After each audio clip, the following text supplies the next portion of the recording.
In this video, I'm going to analyze the pronunciation of a subscriber named Frank. Frank is 27 years old and is from England. He studied Spanish in school between the ages of 14 and 18. After school, he lived in Spain, somewhere near Madrid, for a couple of months. And 4 years after that, he traveled around Colombia for a couple of months. Recently, he spent a couple of months traveling around Mexico and a couple of weeks in Andalusia. And he's currently in a relationship with someone from Peru. He watches Spanish language shows and podcasts, and he does a flashcard program to practice vocabulary. In school, he learned Castilian-style Spanish, but in the last few years, he's shifted to a more Latin American style. I'll give my analysis of Frank's Spanish first to prepare you for what elements of his pronunciation to listen for, and then we'll listen to his recording. First, let's talk about things Frank does well. Number 1, vowels. In this recording, Frank pronounced his vowel sounds pretty accurately, meaning that 1, he gave each vowel sound only one sound. 2, the sound he gave it was close to the authentic Spanish pronunciation. And 3, he didn't modify or change that sound according to English rules of phonology. This is a big deal, and it's a major part of what gives Frank a good Spanish accent. While Frank was very good with vowels, he wasn't 100% perfect though. There's one pattern he exhibited that I'll discuss a little later. Number 2, J and soft G. In this recording, Frank pronounced J and soft G as a velar fricative with perfect consistency. This is a major achievement for a native English speaker, since English speakers tend to pronounce this sound just like we pronounce English H. Listen for him to pronounce these words like this: lejos, viejo, jardín, justo debajo, abajo, magia. Now, Frank's naturalness and fluidity with this sound could still be improved. There's something about how he pronounces these words that sounds as if he's exerting extra effort to pronounce the ch sound. I'm not sure how to describe it, but I feel that his velar fricative doesn't sound as relaxed as it could be. Still, he does a much better job than typical native English speakers, and he's 100% consistent in avoiding the stereotypical English pronunciation. Number 3, distinguishing between tapped and trilled R. In this recording, Frank accurately distinguishes between tapped and trilled R in every instance except 2 that I noticed. What this means is that when an R is supposed to be a simple tap, he pronounces it as a single tap. When R is supposed to be a trill, he pronounces it as a trill. And when it's one of those R's that can be pronounced along a spectrum, he pronounces it appropriately in context. Again, this is a major achievement and helps make his Spanish very clear and understandable. Number 4, V as the B phoneme. In Spanish, the letters V and B are pronounced exactly the same as one another. They're both pronounced as the B phoneme. Frank is in the process of changing over V to B. In this recording, he pronounced V as B about half the time. Listen for him to pronounce these words like this: volvía, llevaría, vieran. Now, there are still a couple of issues with this. One is that in authentic Spanish, the B phoneme is usually pronounced much softer than this, as a bilabial approximant, v. And another is that about half the time, Frank still pronounced V as the labiodental v. So listen for him to pronounce these words like this: ver, todavía, levantó. Still, Frank is moving in the right direction with V, and it's important that we point that out. Number 5, S before trilled R. There are a couple of places in this reading where a word starting with trilled R is preceded by a word ending in S. This combination of S followed by trilled R is a very tricky bit of phonetic gymnastics, even for native speakers. Some native dialects resolve this by omitting the S, while others resolve it by assimilating the R. So some dialects would pronounce this phrase, las raíces, or las raíces, while others would pronounce it something like las raíces. Over the years, I've done it both ways. When living on the coasts of Ecuador and in the Dominican Republic, I did it this way, and when living in the highlands of Ecuador, I did it this way. In this recording, Frank sort of avoided resolving this phonetic problem in one place by pausing between the words. This is a very common thing for English speakers to do and can sometimes be passed off as a legitimate pause. But it becomes a problem when you're having a conversation about a topic that includes a lot of words that start with trilled R. So you should learn how to pronounce this combination. In the other place, though, Frank did resolve it by omitting the S, which was nice to hear. Alright, now let's talk about some areas in which Frank's pronunciation could use some improvement. Number 1, issues with R. Rough-sounding R. Frank's R sounds, both trilled and tapped, are kind of rough-sounding. I know that's not a great linguistic description, but I'm not sure exactly how to explain it. Spanish speech sounds are all soft and gentle. All of them. Spanish has no sharp, rough, or explosive sounds. Even Spanish sounds that we might think of as noisy are pronounced in a way that's relaxed and gentle. To give you an idea of what I mean, Listen to this word pronounced first with what I consider to be rough pronunciation, then with more accurate Spanish pronunciation. Pay particular attention to the consonants. Para. Para. Now observe the difference between these pronunciations. Torre. Torre. I hope you were able to hear how rough and forceful the first version was by comparison with the second. In this recording, Frank's R sounds, both tapped and trilled, were more like the first version in these examples. In fact, a handful of his trilled R's were rough enough that they struck me as sounding a bit more like a sound effect than a speech sound. I'm very interested in hearing what the native speakers out there think of Frank's R's. Consonants after R. Something that's a reflection of Frank's struggle with R's is his difficulty in pronouncing them in combination with other consonants. Specifically, when R appears before another consonant, Frank often leaves out the other consonant. Listen for Frank to pronounce these words something like tare, yera, and beres. Multiple R's in a word. When two R's appear in close proximity in a word, Frank sometimes has a hard time pronouncing both of them. Listen for him to pronounce entrar, something like entrar, and abrirse, something like abrise. R before L. Another tricky combination for Frank is R before L. Listen for him to pronounce evitarlas, like evitalas, agarrarlas, like agarrarlas, recuperarlas, like recuperalas, and partir leña, like partir leña. Number 2, reduction of unstressed vowels. Remember earlier when I said that there was one pattern of mispronunciation in Frank's vowels? Well, this is it. English reduces unstressed vowels to schwa, but Spanish does not. English speakers have a strong tendency to reduce unstressed vowels when they speak Spanish, and this may be the most difficult pronunciation tendency for English speakers to overcome. Listen for Frank to pronounce podía, something like podía, fuera, like fuera, desesperado, like desesperado, nada, like nada, and desvanecido, like desvanecido. Number 3, English-style D. Spanish has two D sounds depending on phonetic context, an interdental fricative, th, and a dental occlusive, th. Frank pronounces both Spanish D sounds in this recording, but he doesn't consistently produce them in the correct phonetic context. Specifically, he sometimes pronounces the occlusive when he should pronounce the fricative. Now, English has a few different D sounds, two of which are the alveolar occlusive and the alveolar tap. In this recording, Frank sometimes pronounces one or another of these English D sounds as well. So Frank pronounces D correctly in these words, lado, cada, cuando, and espaldas. But he pronounces D as a dental occlusive or as one or another of the English Ds in some phrases like these. Toda la operación, when it should be toda la operación. Mecedoras, when it should be mecedoras. Pero de pronto, when it should be pero de pronto. Number 4, double L and Y like English Y. In most Spanish dialects, double L and Y are pronounced with some audible consonant quality, something like j, j, zh, or sh. Native English speakers tend to pronounce Spanish double L and Y exactly the way they'd pronounce English Y, which is incorrect for all natural Spanish dialects. Listen to these words pronounced first with a typical English speaker accent, then with a more authentic Spanish accent. Cayó, cayó.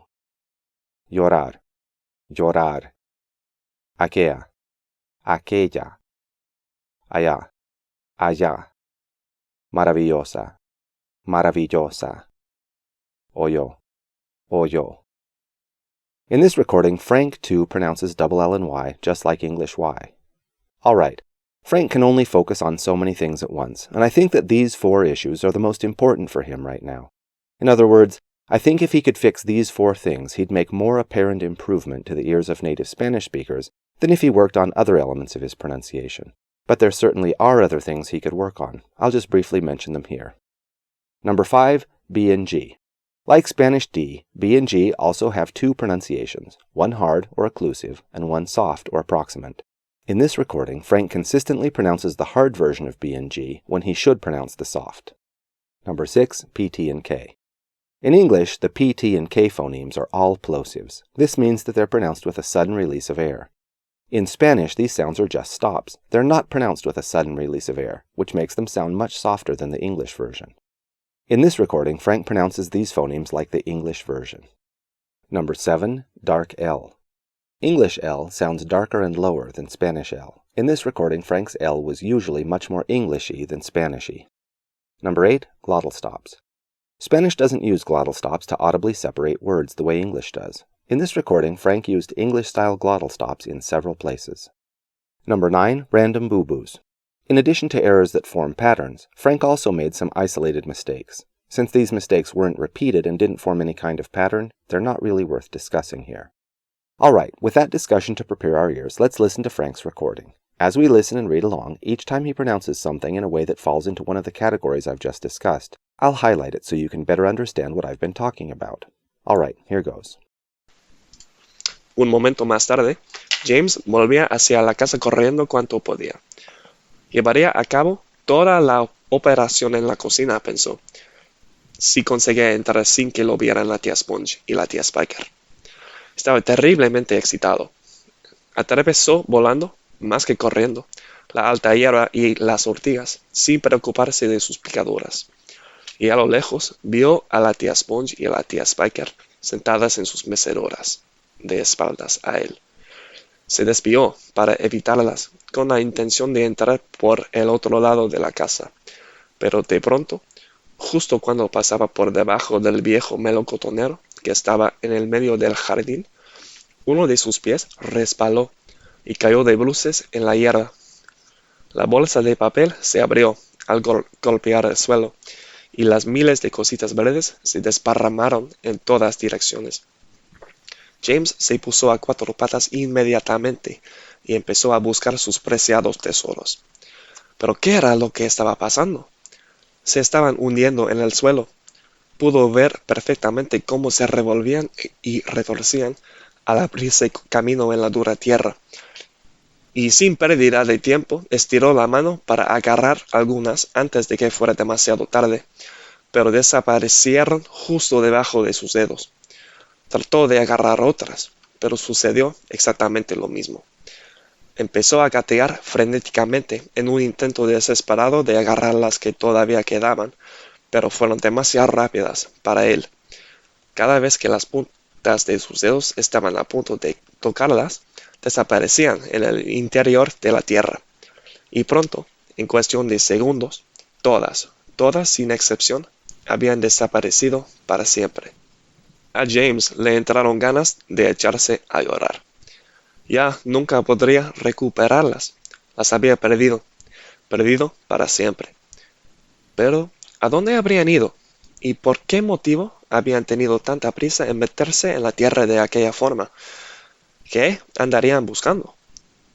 Ahí abajo no había nada, excepto las raíces del viejo melocotonero y un montón de gusanos, 100 pies, e insectos que habitaban en la tierra.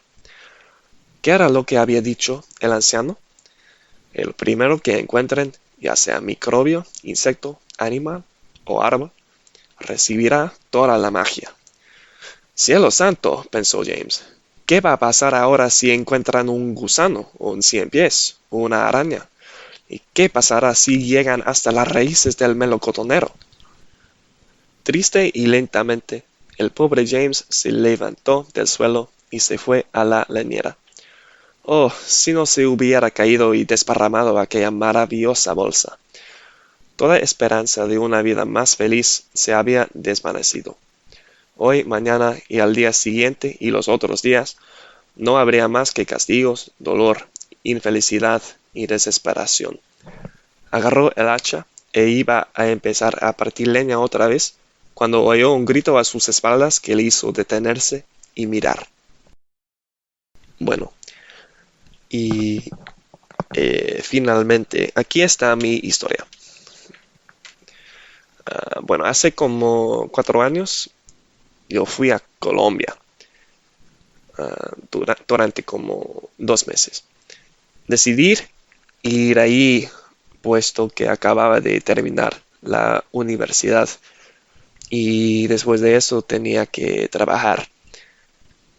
Uno de mis recuerdos favoritos fue hacer salto libre o caída libre, o sea, el bungee.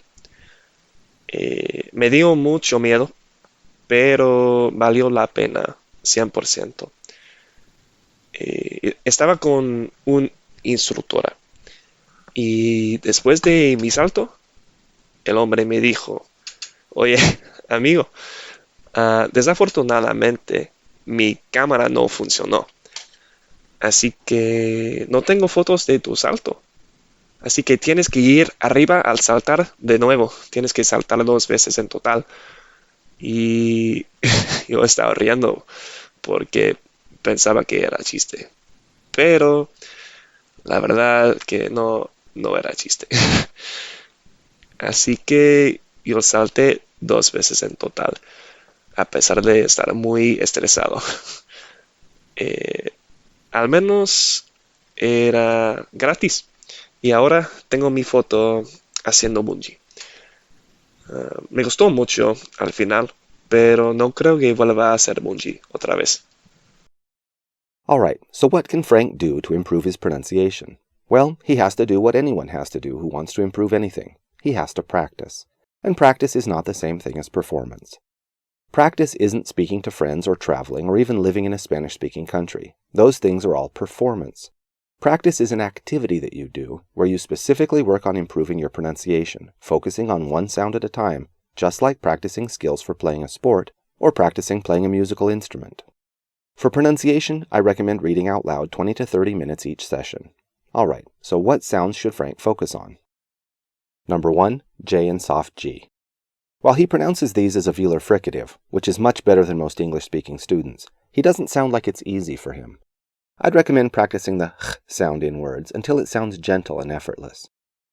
Number 2, tapped and trilled R. Same thing with tapped and trilled R. Frank certainly can pronounce trilled R, and he accurately distinguishes between tapped and trilled R, but he pronounces both R sounds in a way that sounds a little forced. So I recommend reading out loud and practicing R sounds until they sound easy and smooth. Number 3, reduction of unstressed vowels. Frank probably wasn't even aware that he reduces unstressed vowels, so for starters, he should pay close attention to this as he reads aloud. Then, practice pronouncing all vowels fully and not reducing any of them to schwas. Para instead of para. Number 4, English style D. Frank has already made some progress in pronouncing fricative Spanish D, but he needs to become more consistent. I have a couple of videos on this subject that I recommend he watch to refresh his memory on what the Spanish Ds are and in which phonetic context they're pronounced. Number 5, double L and Y. This is a huge one. Frank should immediately stop pronouncing Spanish double L and Y like English Y and begin pronouncing them like one of the authentic Spanish versions of this sound. I have a whole video on this topic. Now, as I said, these aren't the only improvements Frank could make, but this is plenty for Frank to work on for now. Alright, so what numerical score would I give Frank? Well, this is certainly true of Frank's pronunciation. He definitely articulates some Spanish sounds correctly, but he doesn't yet use correct Spanish phonology. However, I don't think this is generous enough. Frank actually pronounces most basic Spanish sounds reasonably accurately, so I think that this describes Frank's pronunciation better. With regard to this point, it is true that Frank doesn't apply accurate Spanish phonology to most sounds, but he is beginning to apply phonological rules to a couple of sounds, so he does meet this criterion, if only just barely. And these observations align well with how I think native listeners would perceive Frank's pronunciation. I have no doubt that natives find his Spanish perfectly understandable without much difficulty, although it's true that he has a foreign accent. So for this recording, I'd give Frank a rating of 5. Alright, if you've enjoyed this video or learned something from it, please give it a like and share it with a friend or two, and don't forget to subscribe so you don't miss out on future videos.